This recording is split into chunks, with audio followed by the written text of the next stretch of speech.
ఈరోజు కదా రక్షరేకు. పల్నాటి సీమలో ఒక పల్లె ఉంది. ఆ పల్లెలో చంద్రమ్మ అని ఒక ముసలమ్మ ఉంది. ఆ ముసలమ్మకు ధర్మమ్మ అనే కూతురు, ఆ కూతురికి శేషు అనే ఒక కొడుకు ఉన్నారు. ధర్మమ్మ భర్త హనుమారెడ్డి, చంద్రమ్మ భర్త చెంగారెడ్డి. వీళ్ళు గొప్ప వీరులు. మామ అల్లుళ్ళిద్దరూ పలనాటి యుద్ధంలో తమ రాజుపక్షాన పోరాడి ప్రాణాలు విడిచి వీరస్వర్గం పొందారు. శేషు అప్పటికి 6 నెలల పసిగుడ్డు. వాణ్ణి ఎంతో ఆప్యాయంగా పెంచుకుంటూ ఆ తల్లి అమ్మమ్మలు భర్త పోయారన్న దుఃఖం దిగమింగుకున్నారు. ఏడాది వయసప్పుడు శేషు ఒకసారి పిడుగు చప్పుడుకు జడుసుకున్నాడు. పెరిగి పెద్దవాడైనా ఆ భయము వాణ్ణి పట్టుకు వదల్లేదు.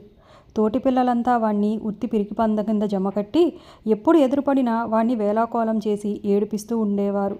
శేషు పిరికితనాన్ని చూసి ధర్మమ్మ, చంద్రమ్మ చాలా విచారించారు.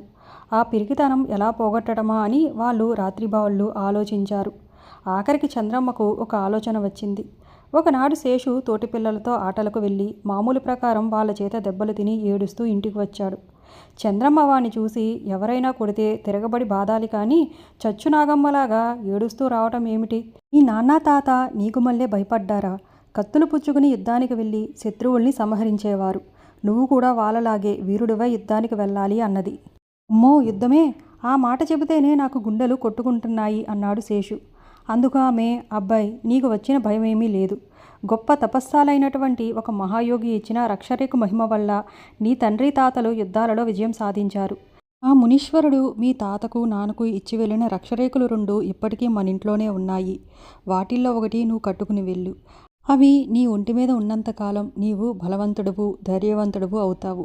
ఎవరూ నిన్నేమీ చేయలేరు అని అంది. సరే అన్నాడు శేషు. చంద్రమ్మ లోపలికి వెళ్ళి తన పెట్టెలో ఏనాటి నుంచో పడి ఉన్న రాగి నానుకోడు ఒకటి బయటికి తీసి దానికొక తాడు కట్టి తెచ్చి మనవడికి ఇచ్చింది. శేషు ఆ రక్షరేకును తన మెడలో ఉన్న తాడుకి కట్టుకున్నాడు. దాని మహిమ పరీక్షించాలి అనుకుని వాడు ఒక్క క్షణం కూడా అక్కడ నిలబడక పిల్లలంతా బొంగరాలు తిప్పుకునే మైదానంలోకి పరిగెత్తి వెళ్ళాడు. ఇంకా ఎవరు వస్తారో రండి, డొక్క చీల్చేస్తాను అని అరిచాడు. పిల్లలందరికీ ఆశ్చర్యం వేసింది. ఏమిటి అలా చూస్తూ నిలబడిపోయారు? పట్టుకుని చితక్కొట్టక అన్నాడు వాళ్ళ నాయకుడు. వాళ్ళందరూ ఒక్కసారిగా శేషుని చుట్టుముట్టారు. అయితే శేషు మాత్రం వాళ్ళందరిపై ఎగిరిపడుతూ అందరికీ పిడిగుద్దులు కొట్టేసరికి వాళ్ళందరూ చెల్లాచెదురుగా అయిపోయారు. వీడికి ఈ కొత్త బలం ఎక్కడి నుంచి వచ్చిందిరా అనుకుంటూ వాళ్ళంతా దెబ్బలు తగిలిన చోట తడుముకుంటూ పారిపోయారు. శేషు విజయగర్వంతో ఇంటికి పోయి రక్షరేకు పనిచేసిందని ఎగురుతూ అమ్మమ్మకు చెప్పాడు. చంద్రమ్మ తన యుక్తి ఫలించినందుకు లోలోపల సంతోషించింది.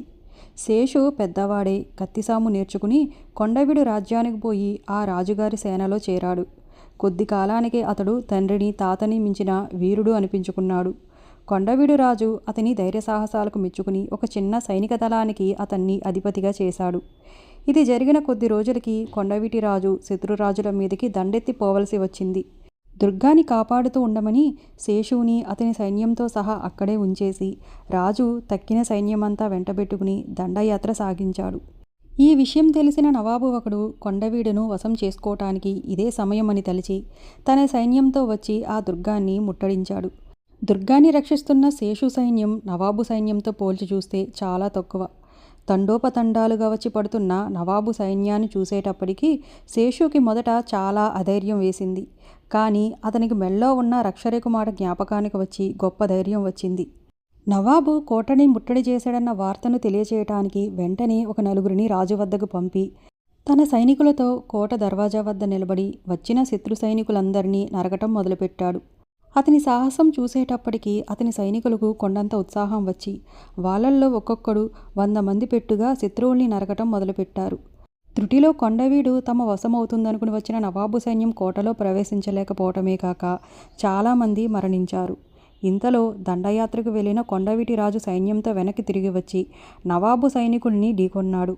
ఒక పక్క రాజుగారి సైన్యం, మరో పక్క శేషు సైన్యం నవాబు సైనికుల్ని ఢీకొని చెల్లాచెదురు చేసి తరిమేశారు. తను వచ్చే వరకు కోట శత్రువులకు చిక్కకుండా రక్షించినందుకు గాను రాజు శేషుని మెచ్చుకుని ఎన్నో బహుమానాలు బిరుదులు ఇచ్చి గౌరవించాడు.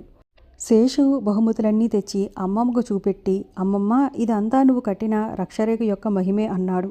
చంద్రమ్మ ఏనాడో తను మనవడికి కట్టిన ఆ రాగి నానుకోడు మాట మరిచిపోయింది. మనువడు జ్ఞాపకం చేసేటప్పటికి, నాయనా అది ఇంకా నీ దగ్గరే ఉందా? దానిని నువ్వు నిజంగా రక్షరేకు అని అనుకుంటున్నావా అంది. శేషు తెల్లబోయి అది రక్షరేకు కాదా, యోగి ఇవ్వలేదా అని అడిగాడు. దానికి చంద్రమ్మ యోగి లేడు, రక్షరేకు లేదు, ఇదంతా నీ పిరికితనాన్ని పోగొట్టడానికి నేను చేసిన యుక్తి అంది. ఏదైతేనేం అమ్మమ్మ నా తండ్రి తాతల పేరు ప్రఖ్యాతి నిలబెట్టింది అంటూ శేషు ముసలమ్మకు సాష్టాంగ నమస్కారం చేశాడు.